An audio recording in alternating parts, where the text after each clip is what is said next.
அவன் எம்ஜிஆரை பார்ப்பதற்காக ஓட வேண்டும் என்று நினைச்சான். கடக்க கடக்க ரயில் போய்கொண்டே இருக்கிறது. கடுகு செடிகள், புதிய ஆறுகள், புதிய நிலக்காட்சி.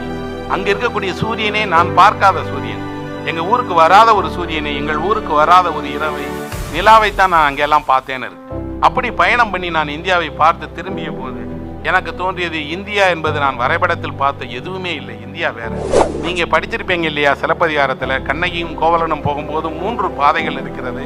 எந்த வழியாக மதுரைக்கு போகலாம்னு ஒரு வழி மலையின் மேலாக போய் செல்லக்கூடியது, மலையின் மேல ஒரு தெய்வம் இருக்குன்னு சொல்றாரு. இன்னொரு வழி சுற்றி மதுரைக்கு போகக்கூடியதுன்னு. இந்த 3 வழிகளுமே இன்றைக்கும் இருக்கிறது. காட்டுற வாங்கன்னா அவர் பரம்பு மலைக்கு அழைத்து போனார். பாரி ஆண்ட அந்த பரம்பு மலை சிலப்பதிகாரத்தில் இருக்கிற ஒன்று.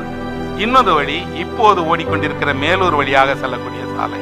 3வது ஒரு வழி இருக்கிறது, அது அழகர் கோவில் வழியாக மதுரைக்கு போகிற பாதை.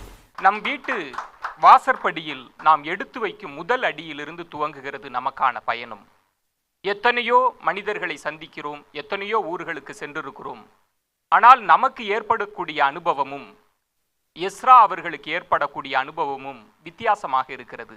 இன்றைக்கு நான் என்னுடைய பயணத்தினுடைய தொடக்கத்திலிருந்து எப்படி பயணம் பண்ண போனேங்கிற அந்த தொடக்கத்திலிருந்து சில ஒரு மேகங்களை போல என் கண்ணு முன்னாடி என் பயணத்தில் மிச்சம் இருந்த நினைவுகளை கொஞ்சம் உங்கள் கூட பகிர்ந்துக்கலான்னு நினைக்கிறேன். அடிப்படையில் ஒரு வேறுபாடு இருக்குது. பயணி என்பதுக்கும் சுற்றுலா என்பதுக்கும் வேறுபாடு இருக்குது.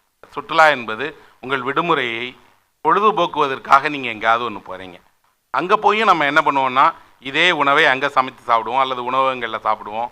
ஒரு பெரிய கோடை வாசஸ்தலத்துக்கு போனாலோ அல்லது ஒரு மலை நகரத்துக்கு போனாலோ கூட நம்ம என்ன செய்வோம் அப்படின்னா, அறையில் தான் அதிக நேரம் செலவிடுவோம். எல்லா ஒரு ஏரியை பார்ப்பதுக்கு ஒரு மனிதனுக்கு 5 நிமிடம் 10 நிமிடம் செலவிடப்படும். அங்கே இருக்கக்கூடிய ஏதாவது ஒரு அலங்கார பொருள் விற்கக்கூடிய கடையில் 5 மணி நேரம் செலவழிப்பவர்களாக இருப்போம்.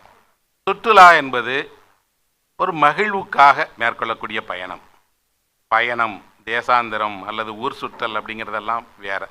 அது இலக்கற்றது. பயணம் போகணுங்கிற விஷயம் ஏன் ஒரு மனிதனுக்கு தோன்றுகிறதுனா, முதல்ல ஒரு மனிதன் தன் வீட்டை உலகம் என்று நம்பலை, வீட்டுக்கு வெளியில் ஒரு உலகம் இருக்குது அப்படிங்கிறத நம்புகிறான்.